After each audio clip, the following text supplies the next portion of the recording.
I'm really happy to be here with everybody today in this lecture. I want to thank my good friend, old-time friend Hugo for his invitation and all the staff from the arena for having me here, and obviously all the students for having some time and interest for something of this nature. So I am actually honored to participate in such a debate, and that's exactly what I would like to what I would like to do. I would very much enjoy a debate and a conversation, and I would like to hear your criticism and your thoughts and your ideas and your agreements and disagreements. And if we come out of this 2-hour work session with maybe a few doubts and a few certainties, then the job will be well done. And I will leave the presentation with you, and I will be at your disposal if you have any questions at any time. You can contact me directly or through Irina, through Agbasi. Anyway, first of all, as Hugo was saying, I have brought some thoughts and some ideas and some reflections, but they do not correspond to any kind of official statement or official positioning. Some of the things that I will say today and that I will show, and hopefully that we will discuss, might be controversial. I will deliver some mixed feelings for some. Those are my reflections, and they belong to my analysis, but they do not belong to the Ministry of Industry and Energy of the government of Spain. However, I had to use a template, and since I was invited here as a civil servant, here is this presentation. But remember that this was made for you and for this class only, not for the purpose of explaining the position of the government of Spain towards any of the reflections that these slides might contain. And second, I was asked to think of what is it that I could say that would tell a story to someone who's arriving to the renewables landscape, to the renewables scenario.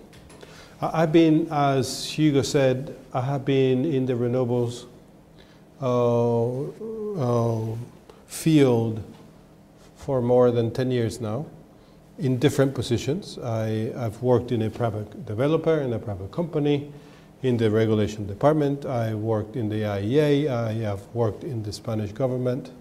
So I have seen things from different angles, and therefore I have tried to condense a little bit what is it that I have perceived throughout the years that have had an impact on the behavior of investors. Because at some point, something happened. Somewhere where there was only a field, now there is a collection of PV panels. Or where there was a hill, now we have a wind farm. Or where there was just waves, there is an experiment going on with wave and tidal energy.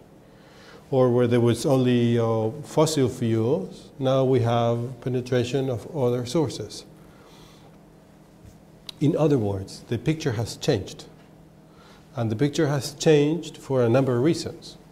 Not just because. Things don't happen just because. They have to have an explanation. They have to have reasons. And that's what I thought I could tell here today, or we could discuss. So the thing I looked at, I have said this before in a previous meeting in Arena. I have thought of renewables like an onion in different layers. Renewables, onion. That's the first lesson you have to do today. Renewables, onion. I'm kidding. Like an onion in the sense that if you want to go down to the center of the decision, where the decision is going to happen, where someone that has thousands or hundreds of thousands or millions of tens of millions of euros or dollars or whatever currency to invest into this, that decision happens at some point. A number of people with information sit down on a table and they decide we're going to invest in wind farms and we're going to spend 3,000 million euros in 2012, 3 billion. But to arrive there, they're surrounded by a number of conversations, regulations, legislations, policies, actors that at the end of the day deliver that decision. That decision doesn't come for free. So this is the way I mentioned this onion thing, because it comes in different layers. And at the end of the day, something happens, which is someone decides to go ahead and invest in this technology. Someone, at the end of the day, like Hugo just said, decides to move in the business of renewables. And companies decide to invest in renewables. And companies will decide to hire people like you who might understand the reasons and might deliver value for those companies. So getting to understand how the process works, I think it's an interesting contribution from my side, because I have seen it for years. And discussing the pros and cons, the good and the bad, the do's and don'ts, the positive and the negative experiences and the different instruments that we have seen, mostly in OECD countries, the truth is, might be of interest and use for the rest of you to go home and think about this. So this is the way I understand this, and this is the way that my presentation is structured. First, talks about policy, signals, policy in the sense of direction. This is when you get into the car. You can go north or south. You can go towards the sea or to the mountains, to the desert or to the coast. That's policy. It's the direction you're going. It's not even written anywhere. It's a decision that you make to go to that direction. Then you have those signals, those policy decisions. They turn into legislation, which is, in the broad sense, the rules, the law that indicates the path of investment to companies. They can be at national scale, or I will spend a little bit of time at supranational scale. There's a very clear case in the European Union, because we have a law, a piece of legislation, what we call a directive, that affects every member state of the European Union. And that drives already the business into something. Then, after that, you have the next layer. Once you have the signaling, the policy, the legislation, then you have the regulation, which is the next step that will direct towards success or failure the behavior of the agents, the behavior of investors and the rest of the agents, because it's not only this is not just, it's mostly for investors, but not only. And when you look at that, you will have a clear picture of how the decision is taken, and we will be speaking from the heart of the onion, as I said. Then I will spend, if we have some time, a little bit of time explaining the development of wind in Spain, because it's a very interesting case.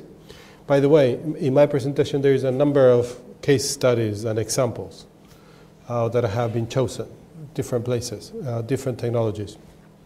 Not so wide, because I have focused mostly on OECD wind and solar technologies, but that's for the simple reason that's what I know.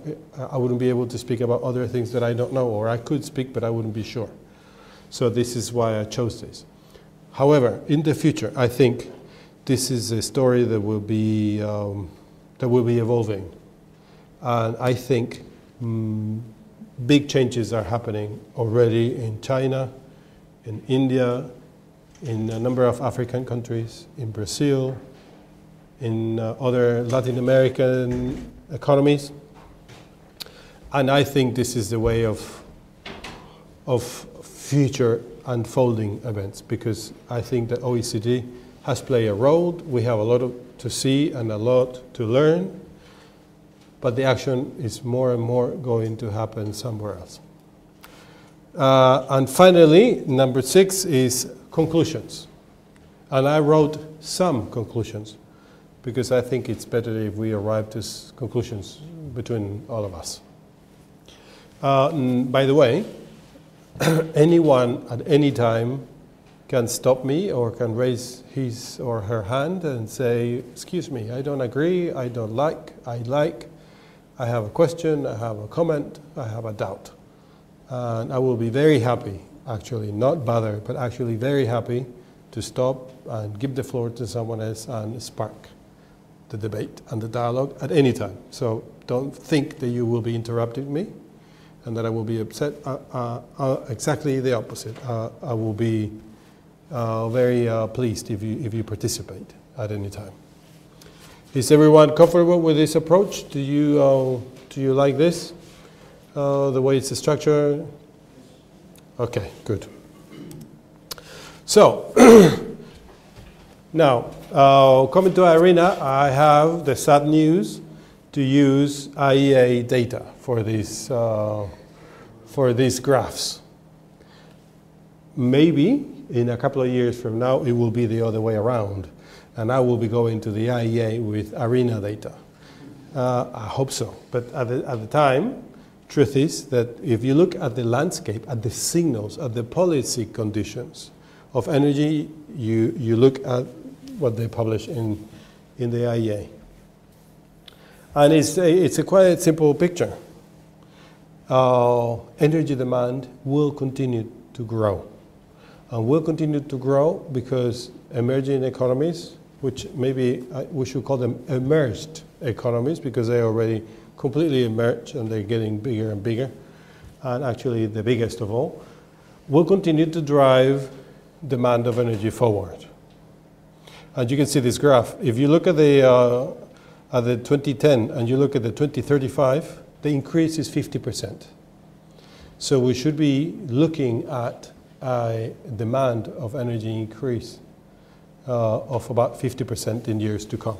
First lesson. So the first signal, there is hunger, there's appetite for energy of all kinds.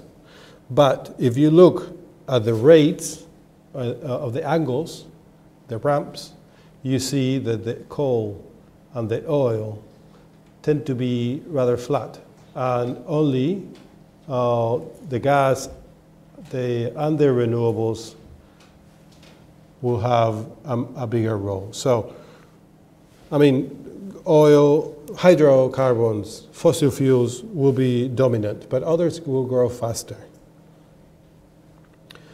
As I say, fossil fuels remain the dominant source in the projections of the IEA. But if you can see something very interesting here, coal changes direction and goes down, and other renewables, which is mostly wind and sun, biomass and hydro, go up. So a good part of that is taken by the gas and by the renewables. Second policy signal, that the energy mix is changing, and it's likely to continue changing. Third signal, very important. We have a bad map for energy. We're looking at the map, and the map drives your car to the cliff. If you continue driving at the speed and the direction, you will probably kill yourself, because it tells you that you're driving 190 kilometers an hour and there is a big hole somewhere in the road. If we have to change this, you have to do something about this. You have to change the previous two slides. The previous two slides are the signals. This one is the policy recommendation. If you have to change the energy consumption pattern, you have to make a very sharp turn in two things. Look, the new policies scenario, the line that starts in 2010 at 30 gigatons and climbs to 36, it's what we have according to the legislation in place at global scale today. The 450, the famous 450, I'm sure that you've heard of this at some point, is the energy, is the emissions scenario related to the energy consumption that will be compatible without major disruptions from climate change. So we have to make a turn, or we will go down the cliff. I mean, maybe this is a bit aggressive, but we will have a less comfortable place to live in. The earth will be warmer and more difficult to live in. But to change the curve, you have to do basically two things. One, 44% increase in efficiency and 21% increase in renewables. So these two policy signals tell you that we need to change the way we perceive and we act on the renewables and the energy landscape. If you are an investor, if you own a company, or if you are a member of the board or the CEO of a large corporation or a small corporation, you cannot ignore these signals. So that's the first layer. The international institutions say, look, this is the way things happen. And now, something else is happening.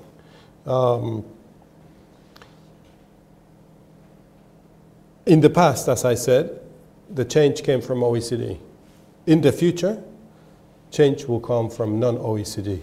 And the role of China, which is this part until here, as you can see, from here, which was more or less flat, look at the amount.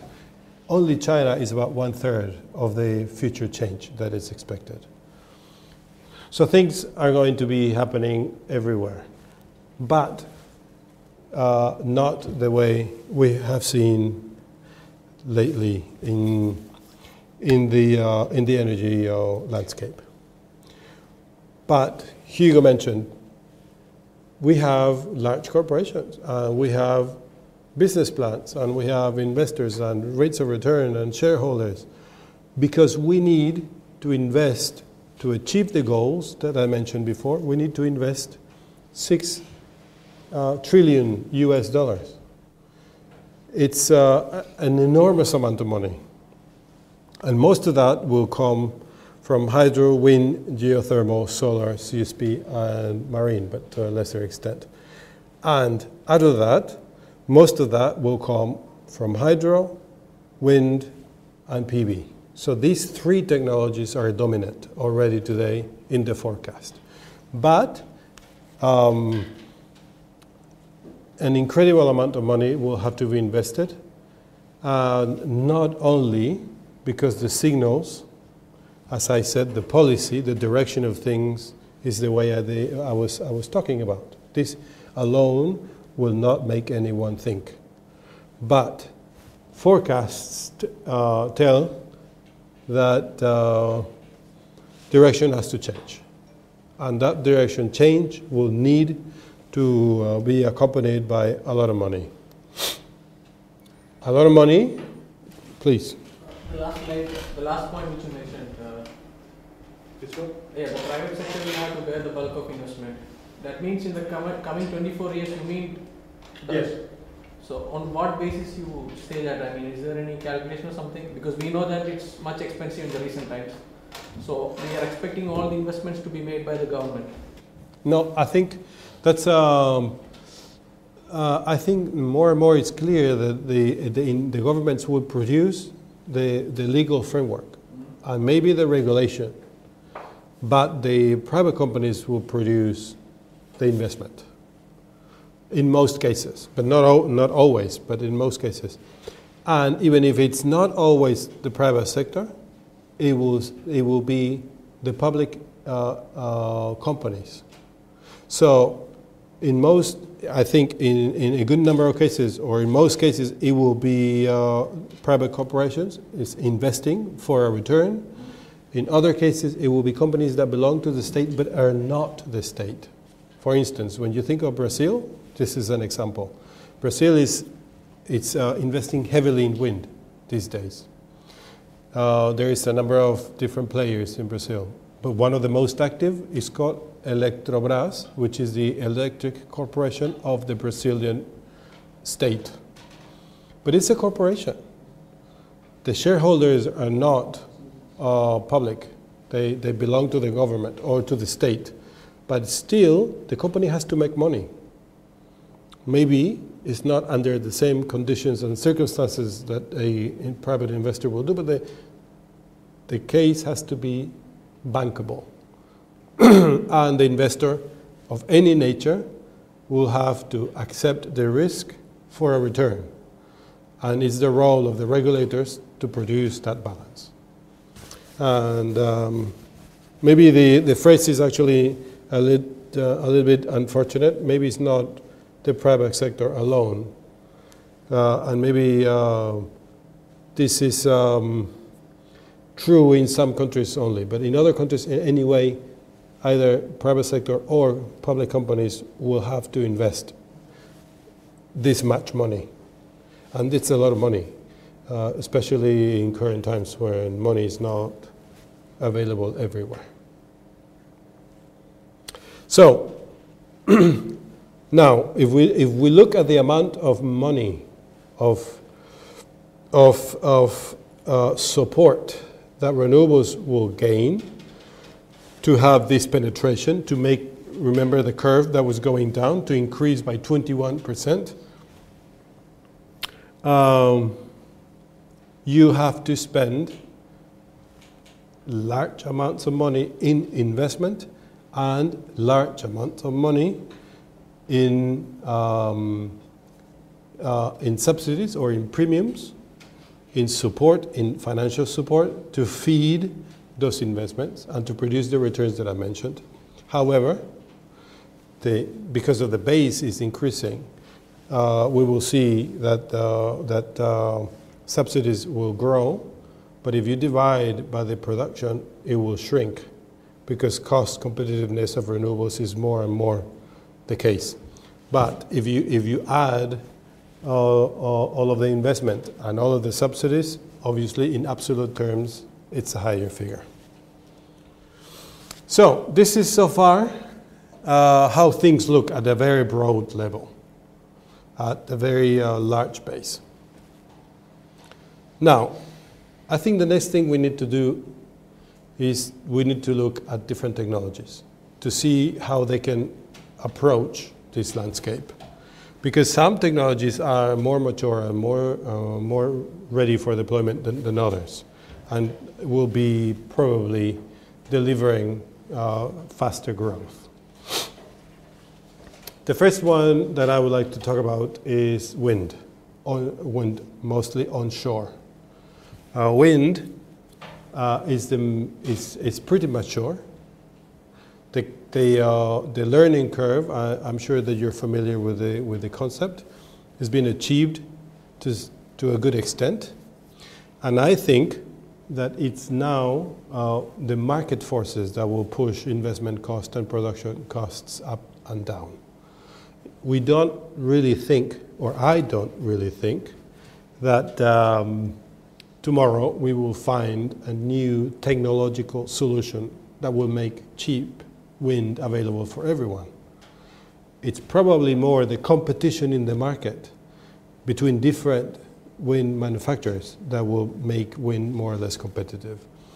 According to the Global Wind Energy Council, we will see that from 200 gigawatts installed last year, we will probably go up to more than 1 million in 2035. So it's a very steep increase. We know that the high penetration of wind is technically possible, and we will talk about that later on. The other technology that looks very good today is PV. You have some 10 megawatts installed right here. PV installed 67,000 megawatts in 2011. That's an enormous amount of PV installations, huge. PV has decreased its cost by almost 70% over a decade, and will probably lower prices about 30 to 50% additional over today's prices, which means that if you look at the amount of PV that will enter the marketplace in the near term, is probably going to be very large. The learning rate of wind is about 20%. For every doubling of capacity, prices decrease 20%. When I say prices, I mean generation costs, the amount that you have to provide a new installation to make it profitable. It's predicted that over 500,000 megawatts of PV will be in place in 2035. But look, in 2010, there were 35,000 megawatts installed in the global scale. Only in 2011, 67 were installed in 1 year only. So it might well be that this case of PV is going to go even faster than wind at this stage. Wind has an advantage, which is maturity. PV has another advantage, which is predictability. Wind is less predictable. PV. Sorry? The PV source on the solar energy. Yes. It's much more available. Yeah, it's much more available than wind. And PV is completely modular. You can light. Did you know you can? There is these watches that run with a small PV cell, or you can have 20, 50, 100 megawatts of PV installed capacity. It's really modular. You can adapt it to almost anywhere. And it's already cost competitive in many places where retail costs are high. In other words, the grid parity of PV is around the corner. And in many places, it's already happened. So if you have to invest in something new, it will be wise to go for PV already today. These power charts, are they total installed capacity? Sorry? Excuse me? The bar charts you're presenting. The what? The bar charts, yeah. Yeah, total Is it installed capacity. Total installed capacity by 2035. It's a forecast. If I come 2 years from now, maybe the number will be different. But it's to have an idea of how things could probably go. But it's still a very large amount. Please. I just wanted to add that maybe if we talk about the maturity of the wind energy, I mean, there is like about this learning curve. So the point is that I think one of the problems which left there is the storage of energy. I mean, when you have the wind, right, it just directly goes to the grid. But I mean, what the companies, like Vestas, they're trying to solve. I mean, nowadays they have a lot of programs to attract some research scholars to work on the storage of the energy from the wind farms. So I think this might also drive, like as you mentioned, like the markets and maybe legislation might drive the future, the cost, but also maybe also some science left. Yeah, absolutely. Yes, absolutely. The storage is a common problem of all variable technologies. It's good for solar, PV, for wind offshore, for everything that is fluent, that it's related to natural conditions, to weather conditions. For small hydro, it's also fluent. The next technology that I would like to show, CSP, solar thermoelectric, has solved the problem because it can store the energy in the form of heat. You know, the difference between PV and CSP, I'm sure you're familiar with it. Technically speaking, CSP is superior because it can store the heat and it can deliver the energy stored when it's most, when the demand is higher, let's say. And it's manageable because it can answer to the signaling of the regulator or the TSO, the transmission system operator. Now, the difference between these two is that we have seen a huge decrease in prices in PV, and we have not seen such huge decrease of prices in CSP. But the competition happens in the marketplace. So if I personally, I am very bullish, I'm very positive for PV, I am maybe not so bullish for CSP because it has to prove that costs will decrease. Because if not, if they remain at the levels that we see today, PV will be cheaper, even with the storage. And the storage can be solved either with a technology of its own or with a backup mechanism. If you're connected to the grid, maybe your storage or your lack of what we call firm capacity can be compensated with, say, natural gas. So the combination of PV/wind/natural gas is a winner today because it's flexible, because it's predictable, and because it's affordable. The cost of CSP today remains a little bit uncertain. I'm not saying at all that this technology doesn't have a future. I'm just saying that a lot of effort is needed to make the race competitive because others are moving very fast. And CSP seems to be moving a bit slower than the rest. Now, this is also true for the very first reason that I have here. The learning curve is limited to the number of projects. It's now crucial, it's critical for CSP. The next 5 to 10 years, or maybe not even, the next 5 years will be critical because we will see more development happening in Spain, in Italy, in North Africa, here in MENA also, and we will see, maybe in China, other areas, and we will see if they can manage to capture the economies of scale that will make it competitive. Because it has a great advantage. It's manageable and it stores any energy.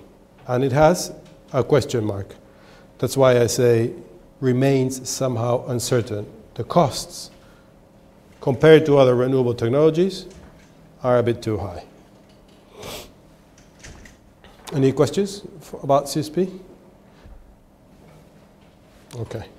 Now, the last one I wanted to show is marine technologies. This is not for offshore wind.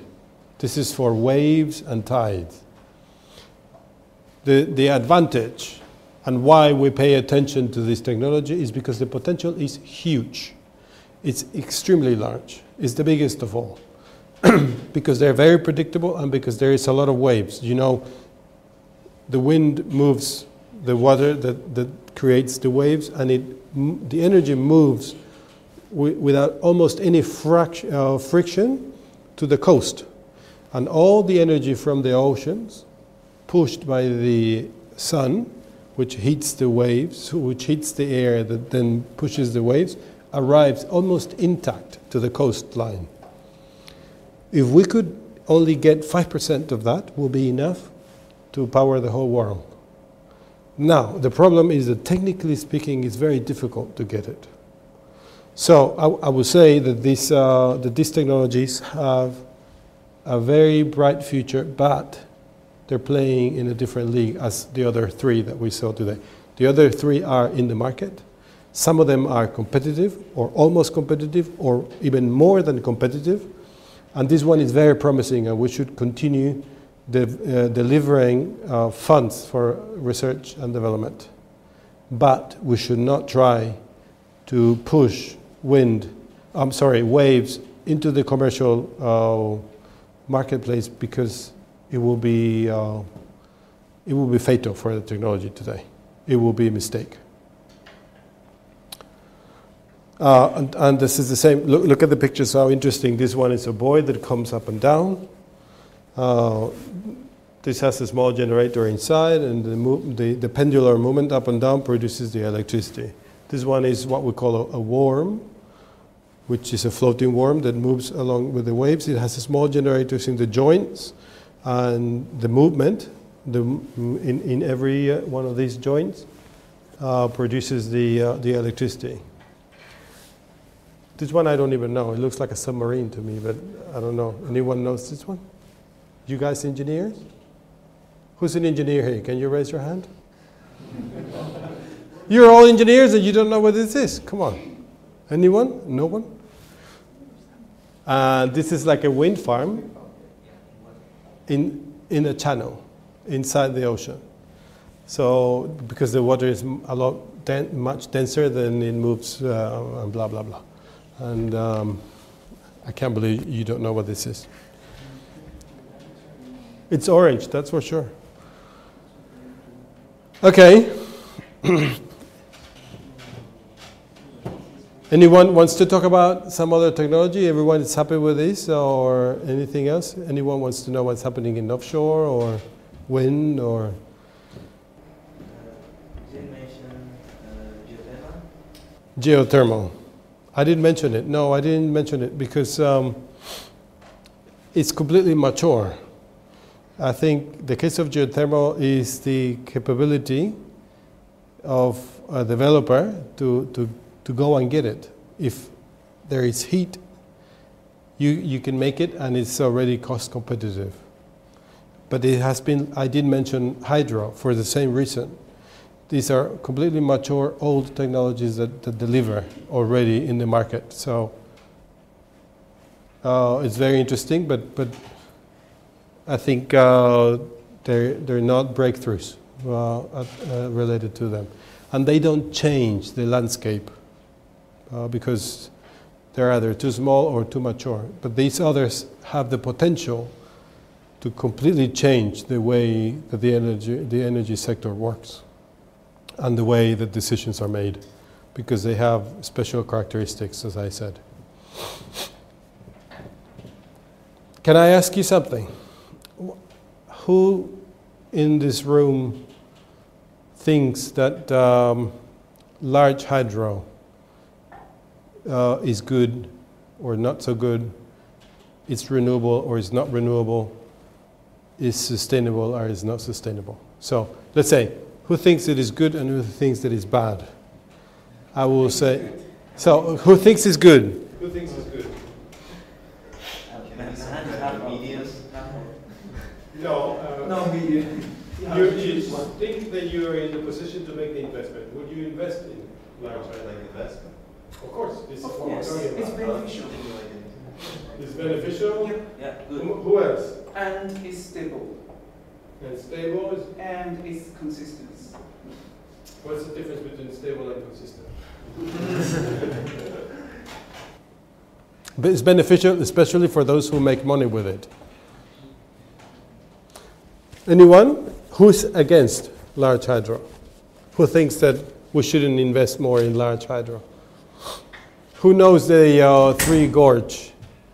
The Three Gorge in China, or the Belo Monte in Brazil, or the new hydro power system in southern Chile. They have huge opposition. I'm going to tell a good thing and a bad thing, and then I would like to hear the other side. You said that it was good, and you too, and you didn't know really, but almost. And I would like to hear the other story. Okay, for the good, large hydro, it produces very large amounts of CO2-free electricity. it usually stores large amounts of power and is completely manageable. So it's a very good combination for wind and solar, because when you don't have wind, you can use hydro if you have storage.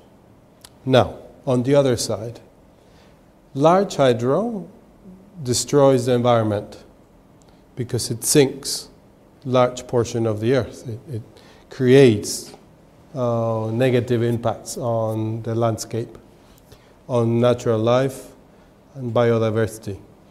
Large hydro in tropical countries produces emissions of methane because the trees and the organic waste that arrive with the rivers produce methane when it rottens. And large hydro sometimes can even produce human and social impact because it will affect thousands or even millions of people who will have to go and live somewhere else. But at the same time, it stabilizes the flow of the river, right? Yeah, absolutely. It has a positive aspect.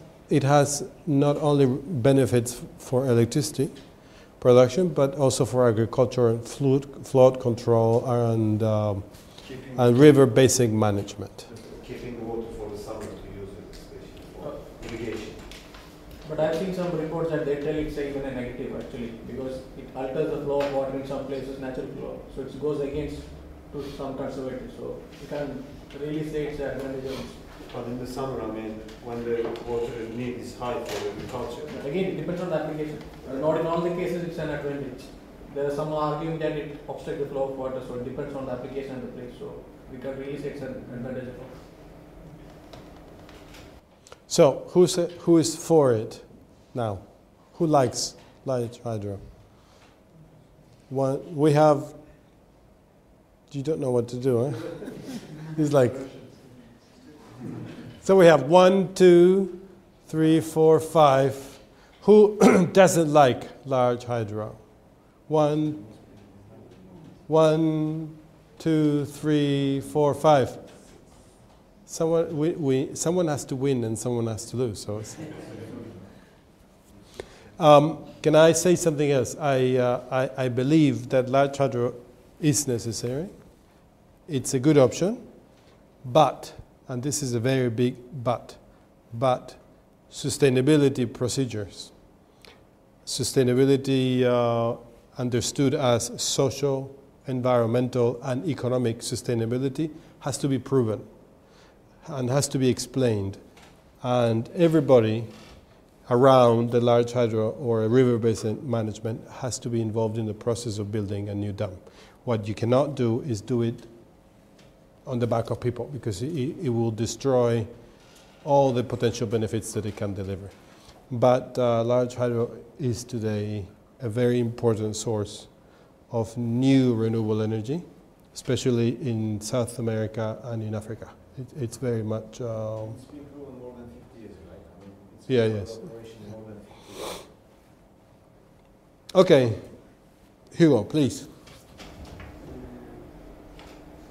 I fully support what you say. That it's not a good or bad technology. It's a good or bad. You can do things. Same thing for liquid biofuel for transport. They are not bad or they are not good. You can do it right or wrong. You can cut the forest or you can do right things. I mean, so I think the technology itself is good. I mean, you can do a bad use of it. And in particular, I think hydro most of the time it is very good. I mean, we have to think in a whole life cycle of a project which for hydro can be hundreds of years. So because you have a puntual impact in time and in a site, hydro is too much penalized. No? I mean, we don't, climate change, we don't see it, so we don't penalize that man coal production. Or nuclear, we don't see radiation, so, but hydro, we go there and we see it. I mean, so, and you say a huge impact in the environment. It depends how you see it, because if you see it from out of in space, it's just a small, for all the benefit that it's going to produce in 100 years. So I'm really pro. But also recently I was reading something, and not to mention fiber of hydro, and I was in an IRENA publication. I was going to read it, but then it's not that stable as you were mentioned, and it also maybe things because of the draw cycles. So sometimes in a country like Spain, like our country, with strong hydro generations, the year that we have a draw, then we suffer it, and of course we suffer it because then it's an increase of price because we produce electricity with gas. But imagine you don't have the possibility to import gas and you are completely relying on hydro because of the climatology cycles. It's not that, you mentioned the word stable, I don't know if it's the boss, but I was thinking, like you said, no, this is perfect, we have our dam, we have the water there, and in an IRENA publication that I was reviewing, say, oh, no, it's not that secure because of, and I was going to read, they're right. I mean, they're right. So, what are my two comments? Yeah, I just just add on, what Hugo said. I think it's a very valid point and top this discuss. Now you can see that this kind of dynamic. Right. Yeah, yeah. And it's add on one more thing. This since the climate change, the factors, and probably you are already getting from the literatures in the scientific, the hydrology is going to change, and so the patterns, the precipitations going to change eventually, and to some extent will change the hydros. This is what Hugo has mentioned. There's a drought. Of course, this if you over the previous, if you see the previous meteorological data, it's always like drought, or the flooded seasons, and because they're seasonal, hydro for seasonal. But I will see, you probably will see more and more. And once your climate changing, and you will see probably more and more uncertain or change the pattern of precipitations. The question is that, as you mentioned, is you have to invest 50 years plus, sometimes 50 years, 70 years, 100 years is possible. Then you have to do the calculation, how your risk profile can be because of the changed climate. And you have this amount of water flow this year does not necessarily be, you will have over the next 30 years, 50 years. So that will probably affect your risk and the return profiles. And then you have to do the calculation and whether or not you can even convince the investors. Put the money in the basket. Yeah, this is just a heading. If you know any examples of large hydro projects that were completed by the private sector? Yes. Recently, we saw the finishing of a quite large, not huge, new dam in Laos that will be selling most of the production to Thailand. It's called Nan Tung, and it was produced by, the investors were Vattenfall and EDF of France, and Vattenfall from Sweden. And it's an example of a private investment in large hydro. But I agree with you that you will have to look for examples. They're not available everywhere. They tend to be in the hands of the public sector. Sorry. Just curious to know from your perspective, because when you pose the question, you gave an option like just yes or no, but not in the between. But so I was expecting either a yes or no answer from you, but you came with an answer like yes, but with a but. So it's like, just to know, it means because you might have involved in all the capacities with different projects. Suppose if you are in those positions, in the end the government has to go with the question yes or no. In case of 3 Georges or all other examples, in case of the high hydro projects. So in that case, will you give an answer yes or no? I mean, to be specific. I mean, in the end, it's a matter of yes or no. You can't say yes with a but. I mean, no. I mean, I produced this yes or no to spark the debate because I had the impression that we needed some caffeine for the rest of the class to make people awake. a little bit. But in reality, the yes or no doesn't exist hardly ever. It's yes with conditions or no because of conditions. But you have to measure, and that's why regulating or legislating is difficult and investing is difficult, because you're willing to accept in your balance sheet, in your portfolio, if you're an investor, or in your reputation, if you're a regulator, the risk of failure and mistake. And that's actually something that will make things favorable or not so favorable. And like Hugo said, there is not really anything that is good or bad, technologies that are evil or not. It's the way you actually produce the investment and regulate the investment that will be good or not so good. But now, on making a complex issue simpler, I will say yes. But. Yes, but. And this is the position for the government also. Even though it says yes, there's also many other issues that needs to be accounted for. For example, the social problem needs to be compensated by somehow, either royalties to the communities or changing their land place to a different location. So it's yes, but also there's many social and environmental aspects that needs to be taken into consideration. I agree. I mean, that's why I said, but I didn't finish the phrase, but sustainability from a triple bottom line, social, environmental, and economic. It has to be competitive, because if it's too expensive to make, there is no point. It has to be socially acceptable, because it has to contemplate the impact on the society and deliver some of the returns, not only to the investors, but also to those affected, as you said. And environmentally, I mean, if you're going to save the climate by destroying the Amazon, maybe it's not such a good idea. So this is simplification. But if you look at those three things and you do the right approach, I would say yes, it has to come.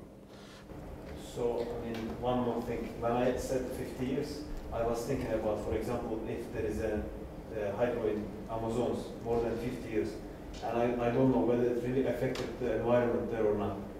So if we know this, then we can say that it's not so highly damaging the environment or not, or maybe it's damaging. This is the question I'm seeking for, not just that its flow rate or its usability and its environmental impact can be seen, right? It can be. I think there is a lot of expertise. I don't think that it affected the environment so badly for the last 50 years under its operation. This is the thing I know for the time being. Depends where it's located. The problem, for instance, with the new dam in Brazil, the Belo Monte it's called, is that it's in the joint of two very large affluents of the Amazon River, and it has the potential to flood in the wrong period of the year a large surface of the jungle. So they're planning for channeling, replanting. They have a mechanism in Brazil now that is called the offshore platform, which is they produce a platform and they put the river underneath and the turbines are there. I mean, I'm not an engineer, but I know that there is a lot of advantage taking place when it comes to the environmental impact, even for such a thing. There's, I think there's two things. There's the first, there's a methodology and expertise to assess like environmental impact assessment, and if you get a little higher, then the strategic environmental assessment, seeing the hydro whether or not should be there, and the ones the first is a little more technical, and the damage whether or not is you measure as significant or not. Because if you put something there, concrete, for sure they will change the landscape. Yeah, absolutely. There's no doubt about that. It's just the point that is once you change that things, and with the human presence and utilization, so the water resources for different purpose as the regional active flow, and what consequences can occur, and whether or not ecological system locally and adapt that. If they can live together pretty fine, and the animals are happy, everything's fine, then just move to the new actually paradigm of the local ecological system. So then probably damage was minimal. Another question to comment on your question about the social, or economic impact and all those hydro. I think this social impact assessment is not only for hydro. For any kind No, for everything. For everything. That's everything. Exactly. Even for a small hydro plant of 500 kilowatts in the top of the mountain, you have to have it. That's it. Let me remind you, we have looked at the signals, at the policies, at the perspectives of technologies, and now I would like to talk for a minute about legislation, because legislation is set as long-term horizons. It shows the direction that you should move.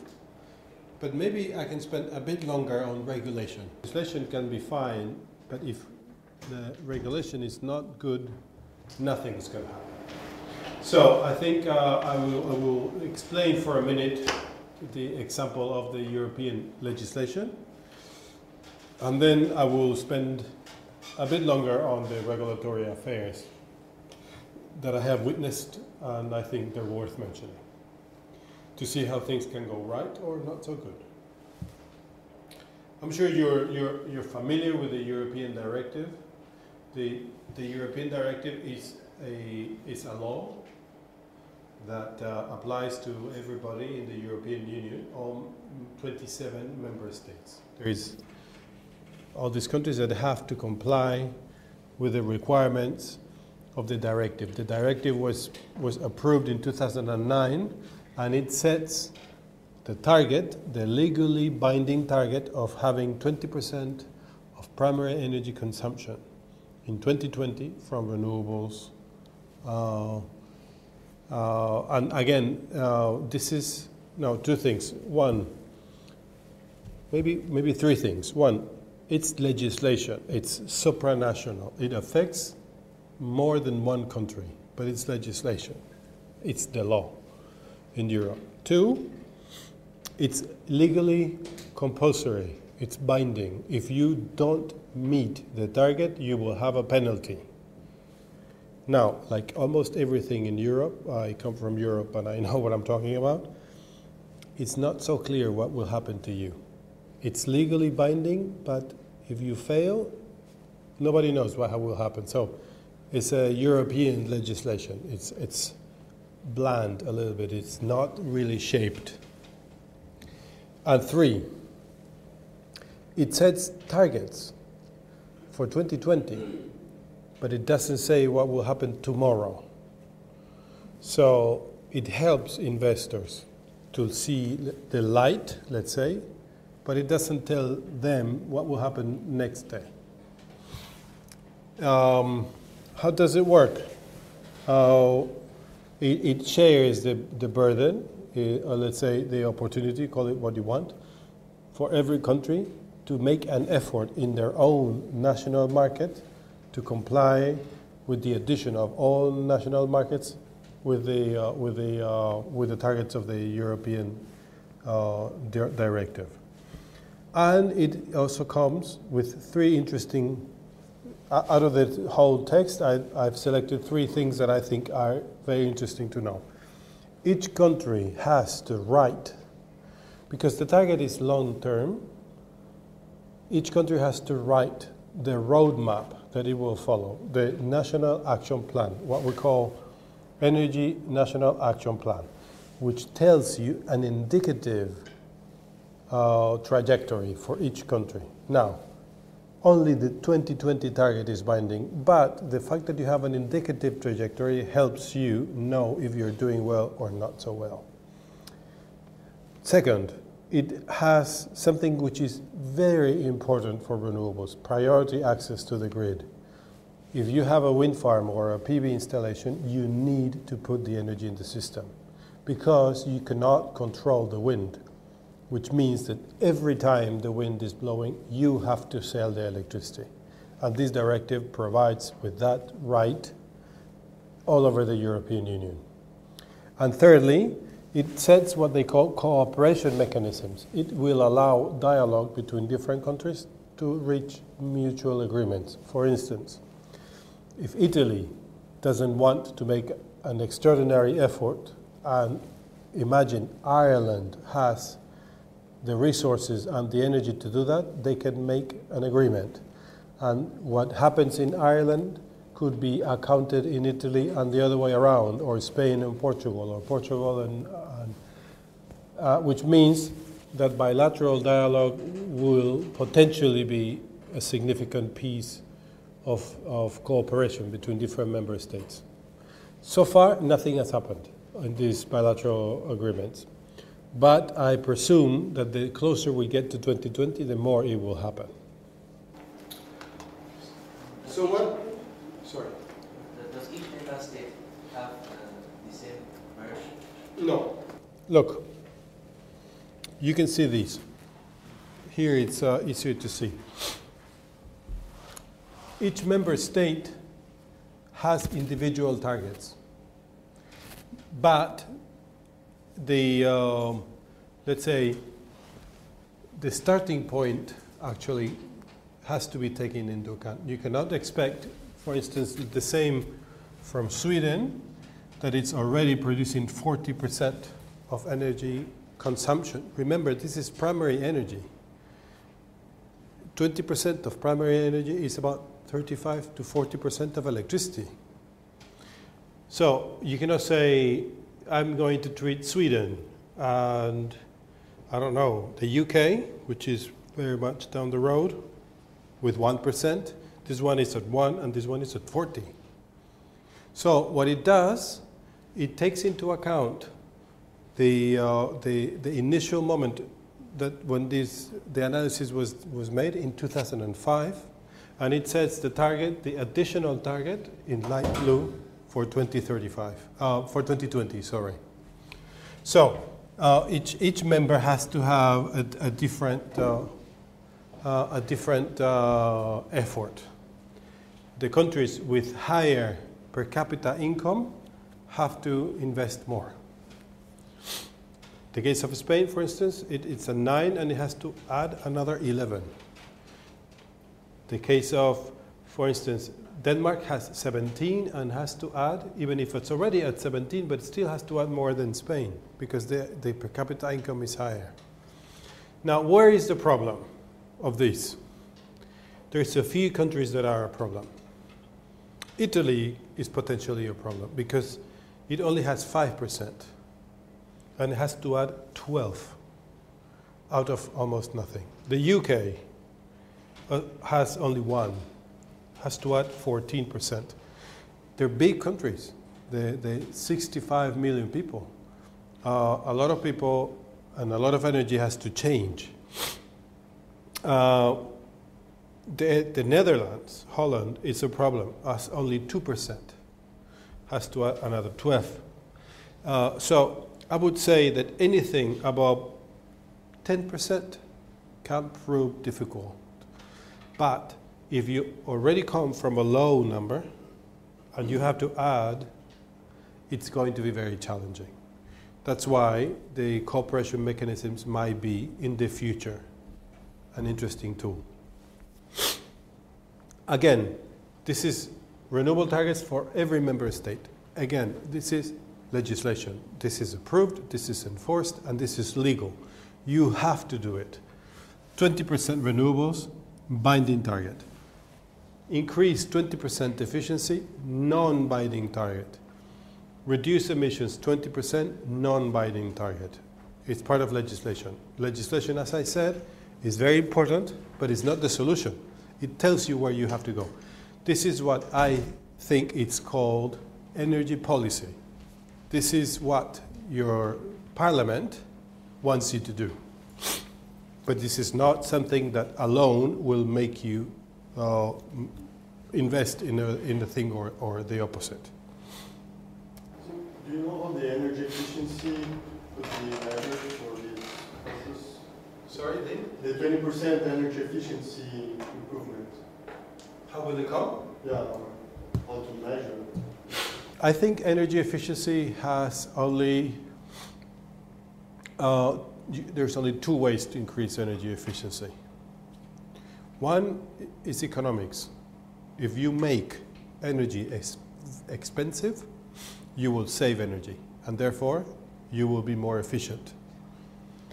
Because no one really knows how much electricity costs, I am not very much inclined to think that if you, let's say, raise electricity prices by 50%, you will reduce consumption by 50%.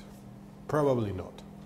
The other thing that you can do is you can make binding decisions. For instance, every new home has to have thick walls with insulation, new windows with insulation, efficient heating on the floor, PV panels or low temperature solar thermal in the roof. And you slowly change the consumption mechanism. But honestly speaking, I believe that the 20% efficiency is wishful thinking. It's not going to happen. I think a 5% is more likely to happen, but a 20% is what the legislature wish. That's why this is binding and this is not binding. Now, what will happen, thank you, Bessie. What will happen is that if you look at the consequences of policy, of legislation, they're huge. Meeting the target of the European Directive in Europe means additional 90,000 megawatts of wind, additional 40,000 megawatts of offshore wind, additional 60,000 megawatts of PV, an additional 6,000 megawatts of CSP. So if you're sitting in your office and you go down the onion, you realize in this third layer, you sit down, you know, with your screen here. You're the CEO of Électricité de France, for instance, and you say, oh, well, the legislation is very important. Yeah, absolutely. What does it mean? It means that if you're in the electricity business, this is sending you as an investor a huge signal telling you as an investor that you should move into this, because the European legislation will require this to happen. And then you're almost in the heart of the onion and you begin to think, good, looks good. Here is my banker, here is my shareholder, here is my engineer and my lawyer and my economist. We have to go this way. So you say, you make a conference call, and you say, come and see me tomorrow. We will make a plan. And you sit there and everyone sits on the table. Everyone has a copy of the directive. Everyone looks at the directive and says, wow, very good legislation. Fantastic. We're going to be rich. We're going to invest billions and billions and billions. Only this is 100 billions. You know, it's a large amount of money. And then you say, how much money am I going to make? Because tomorrow I have to go and speak to the president of the company, and we have the shareholders meeting, and I'm going to explain them what am I going to do. And you have your engineer that knows how to make the wind farms and the PV plants, your lawyer that knows the directive, yourself, you're a businessman, and you say, you know, I have no idea. I just know that this is going to happen, but I know that we need this, but I don't know how we're going to make it and why. Because this alone will not solve my problems. This is signaling me how I move and where I should be. But not much more. Because the devil is in the detail. Regulation. If you really want to move into reality, you have to support the development of renewables. And you have to support it with economic and technical, sustainable regulation. Why? Because there are factors, there are issues that will affect your investment on the long run. Economic sustainability. If you are planning to subsidize, to provide an incentive to change the investment behavior, it has to be sustainable. I mentioned a few slides ago, I said, look, marine technologies, waves and tides, very interesting, not sustainable. You cannot go and do things that you cannot afford, because at the end of the day, they will turn against you. So, the legislation has to take into account the benefits and the costs of what you're doing. And this is what, in principle, the directive does. It looks at the energy sector and it says, we want to go into this because we want to avoid climate change, reduce exposure to market forces, reduce energy dependency, reduce emissions, create a European renewable industry, collect taxes from these new players. But it has a cost because we need a subsidy. So that's what the legislation has to do. It has to be balanced. If you put more on one side than the other, it will go out of the balance. Now, the regulation, which is, this is the concept, this is the number. The regulation has to allow, first, for a takeoff. Because if nothing happens, there is nothing happening. So you have to provide with an incentive, an economic incentive. But then, once the system moves, it has to harness the cost reductions. When you see that PV was going down, remember that very steep decline? The regulation has to look at that and take the money from the developers and the manufacturers and keep it for the system. Because if not, the regulation will be making some people extremely rich at the expense of everybody. And that is not moral and is not efficient.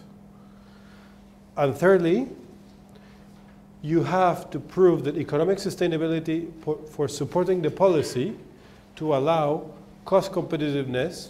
In other words, you have to decrease the premium to force the system to be more cost competitive. And you have to protect the consumers, because the consumers will have to pay. It's not decent as a regulator to put a price that will not deliver the required investment, or that will not deliver the protection to the consumer. And that's why being a regulator is difficult. This is from an economic point of view. From a technical point of view, you have to look at your system, look at the energy mix, look at the grid, and allow for the high renewable penetration. Because as someone has said, renewables, they depend on the weather. Today is sunny, tomorrow is raining, today is windy, next week is not going to be windy, tomorrow it snows and the snow melts and goes into your dam. You cannot really control the weather, but you have to control the system. Because if you say, I'm sorry, your factory is closed today because it's raining. Too bad. Go home. And I'm sorry, but you're not making money. Your car factory is closed because it's not very windy, so you're not going to school. You know, it doesn't exist, that thing. So you have to allow for the penetration of large penetration of renewables, and at the same time make sure that it's technically possible. And at the same time, this is a very thin and difficult thing. That's why the devil is in the detail. At the same time, if you say, I am going to be very conservative and I am only going to use renewables when it's completely safe, then the investment will not come, because developers will think that if they're going to be stopped from the marketplace too often, then the numbers don't come. So you have to make this, let's say, skating on thin ice. You have to slide and try, and there's a hole, you have to avoid it, and you have to make it happen. And it can be done, but it's difficult. So how do you support renewables? How do you do that? And someone asked for this before. There's basically 4 ways to pay for renewables today. You couldn't, what, this one? Or that one? Which one you like more? I don't know what happened. Feed-in tariff, everybody knows what's a feed-in tariff?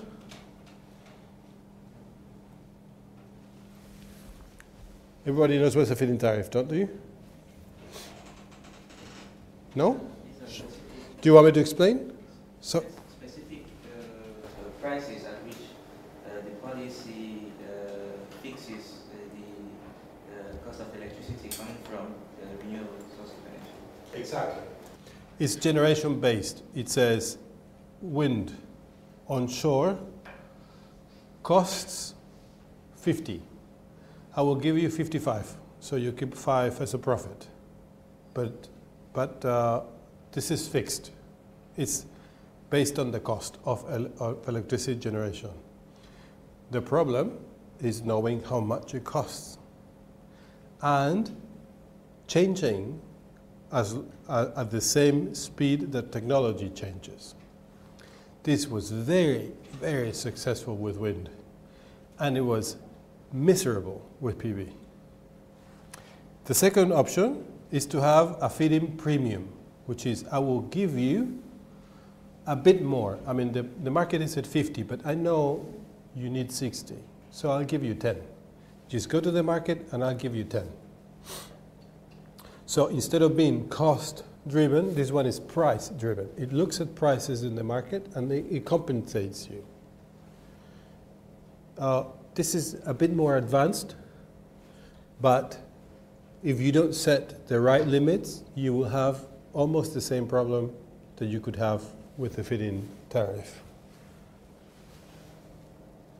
Then you have certificates, green certificates or tradable certificates. These are not based on price or cost. These are based on quantity. I want a 20% penetration of renewables. I will give you as much as you need to make sure that you get 20%. But you will do it in a competitive basis because I don't assign the certificates to anyone. I put them in the market, and the one that will buy it cheaper will get away with it. So in theory, if the feed-in tariff was perfect, the number should be exactly the same as a certificate. Because this guy, you're giving this guy an additional money that should be the same money that he's willing to accept in a competitive market. This is in the economic theory. In reality, this guy goes to the regulator or the ministry and lies and says, you want me to die? Starvation. I need 560. The truth is that he needs 150, but he says, give me 500 to see what happens. And for years, it was okay. But he still made too much money. And this one, the certificates, the tradable certificates, by the way, has a mistake. It's not trappable, but tradable. Trappable, I don't know what it is, but it sounds bad. The trappable certificates, if it was completely transparent and competitive, they should meet. But this guy is lying, and this one is not really ready to compete with everyone. So, because there is only 5 companies, or maybe 10, in the wind, let's say, landscape. So they call each other and says, I'm going to pay 50. How much are you going to pay? Well, 47. Okay, maybe 45. Well, between 50 and 45. But the truth is that maybe they only needed 35. But they still talk. And this doesn't really work very well either. Every time, I will finish now. And tenders, competitive tenders, this is relatively new. It was usually a failure, but it's working very well, especially in Brazil. We have seen competition. This is like the first two, it's based on quantity. Sorry, not like the first two, like the third one is based on quantity. I want to install 500 megawatts of wind. How much will you be willing to pay? And if the place is competitive, companies will try to steal market share from competition. So I would say that today this is the most efficient way. Today. It was not in the past. The problem with these three, and with this one in the past, is that all the agents knew that politics and technology are good allies of lobbying. And they took advantage. And they made it not very competitive and a bit too expensive. There is other issues, such as tax incentives, carbon credits, or investment subsidies that are also used widely, but they're not so central to this. So now we're going down deeper into the heart of the onion. Remember, we spoke about demand growing, the IEA, and now we're saying, is this a tender? Is this a feed-in tariff? Is this a premium? Is this sustainable? The truth is that the world has many colors. Look, this is an ad by Benetton or something. Feed-in tariff and feed-in premiums, these two are a classic European thing. Certificates, Anglo-Saxons. Tenders, Brazil. So I think if we look at this 5 years from now, it will be more blue or green. I don't know. What color is this? Greenish. And the feed-in tariff is dying, I think. And the tender is growing. 3 years ago, it was the opposite. Feed-in tariff was not really how it worked. And in many places, there's different regions using different systems. So it's not clear that one country has only one mechanism. For instance, in Spain, you have both. You have feed-in tariff and feed-in premiums, and they can combine each other. So from a technical point of view, you also need to take into account that as an investor, they have to give you the money, but they have to give you dispatch priority, because remember that access to the grid was in the law. Now you have to have dispatch priority, which means that you will go into the market always, always, always, and they will ask you to provide the system with reactive and active power control. You guys, I'm sure you know what this is. I don't, but it costs money. Voltage control. You may participate in balancing services and balancing markets, and other things will come, such as regulation up and down, even for the wind. They can ask you to reserve capacity to climb if they tell you a couple of hours before. So this is from a technical point of view. Looks good, huh? Well, let's look at some problems. What happens when the regulation is not stable? Instability and uncertainty make the whole thing a mess and will make investment much more expensive. Remember, 70 to 80% of all the cost of renewable electricity is related to the capital investment that you have to deliver before anything.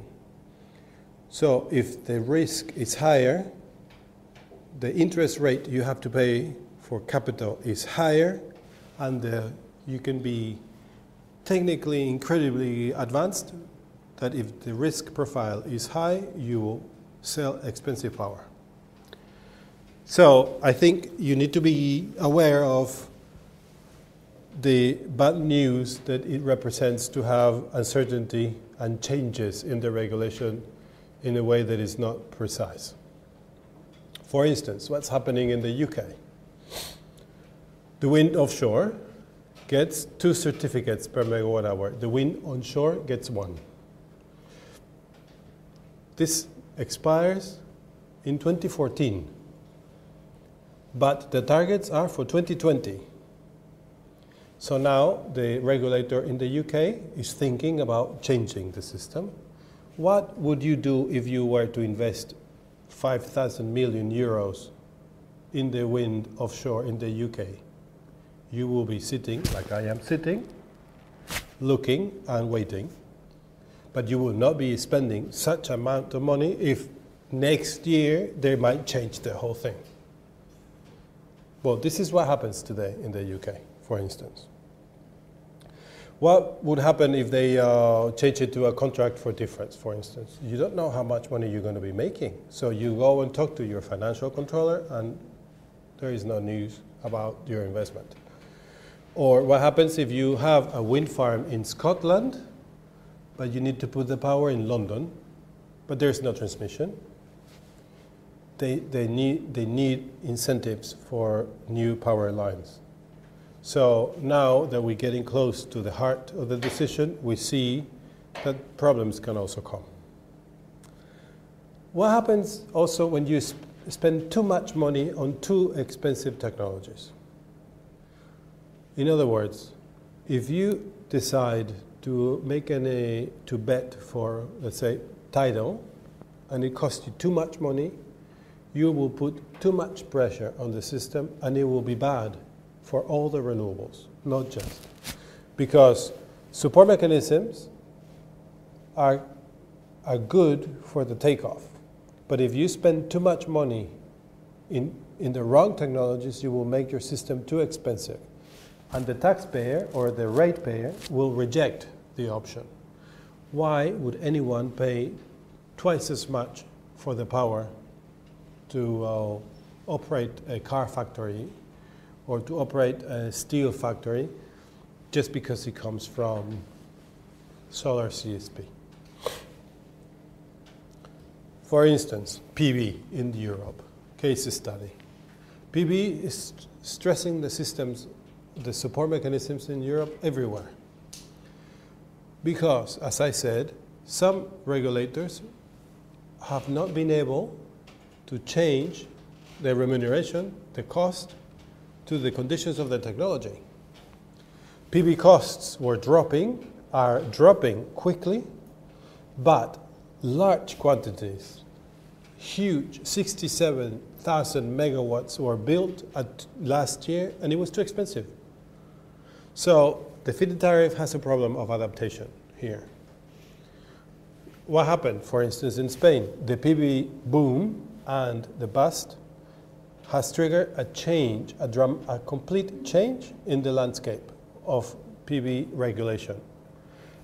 For you to have an idea, it used to be 430 euros megawatt hour. Today it's 132. So they've turned the whole thing around, and the guy who was developing PV was caught in the middle of the thing. He was too rich, and now he's too poor. So it's like a pendulum. Everyone gets like that. Germany installed 8,000 megawatts last year. But at home, you will have to pay additional 15 euros per megawatt hour. So how long can this trend last? Well, we will see. But it's becoming too expensive. In France, last year, nobody knew what was going on. Nobody knew what were the targets. The targets were met in the middle of the year. They were revised. They were revised again. At the end of the day, the confusion became permanent. Italy installed 9,000 gigawatts of PV at the price of Spain's bubble. So what we had in Spain, which was a problem, was replicated and multiplied times 3 in Italy. So, in other words, if you don't make the right choices when it comes to setting prices and feeding or other systems, you might have serious difficulties. Look at this problem. The highlight, the Spanish PV bubble. This is wind. Here you have production, and here you have the premium, the bonus. In Spain, you produce this much wind, 30 terawatt hours, more or less,